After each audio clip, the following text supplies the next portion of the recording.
I mentioned Hugh B. Brown earlier, and Irene made reference to the fact that when we moved from CJOC in Lethbridge radio station to CJCA in Edmonton, we became inactive. But we had two children at the time, Tanner and Dixie Ann, and Irene took one look at those youngsters and she said, you know, they should be going to Sunday school, and I'm going to start taking them. And I said, I think that's a great idea. You take them, I'll support you 100%. And I'd get up in the mornings, and in Edmonton, sometimes it gets pretty cold in the winter, and I'd warm up the car, and she'd get the kids all dolled up, and away they'd go to church. What a jerk I was. I don't know. But anyway, one day Irene came home, and she said, you know, Hugh B. Brown is in Edmonton now. He just become president of an oil company there.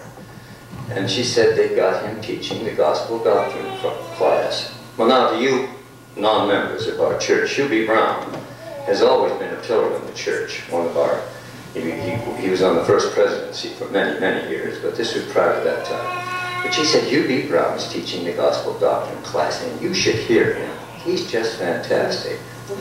Well, I knew Hugh B. Brown. His father, or rather, my father and Hugh had been in a law practice together in Lethbridge. They shared the same law office, and we got to know them very well.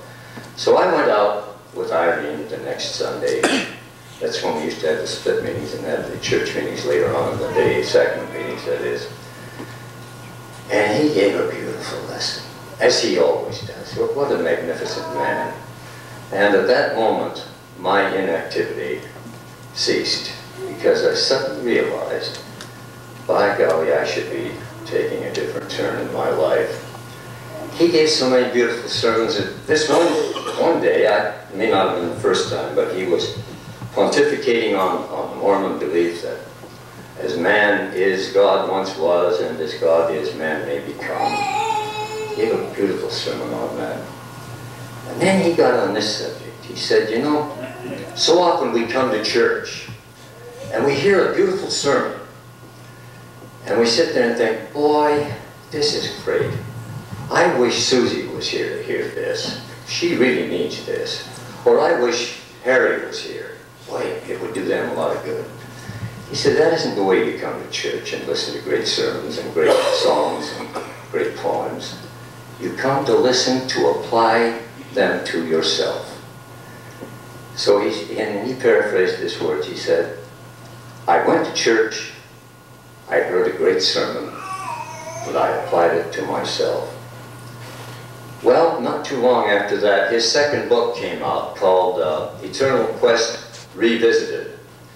And in the back of that book, he had included many of his favorite writings and poems and sayings that he had accumulated for his scrapbook. One of them I'd like to share with you now, which had a great influence on me recently, but I've used it many, many times in our firesides. It was called Tomorrow. And I committed it to memory and would like to share it with you now. He was going to be all that a person should be tomorrow. No one would be kinder or greater than he tomorrow.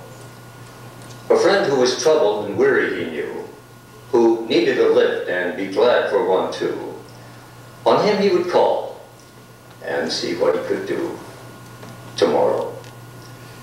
Each morning he'd stack up the letters he'd write tomorrow and think of the folks he'd fill with delight tomorrow.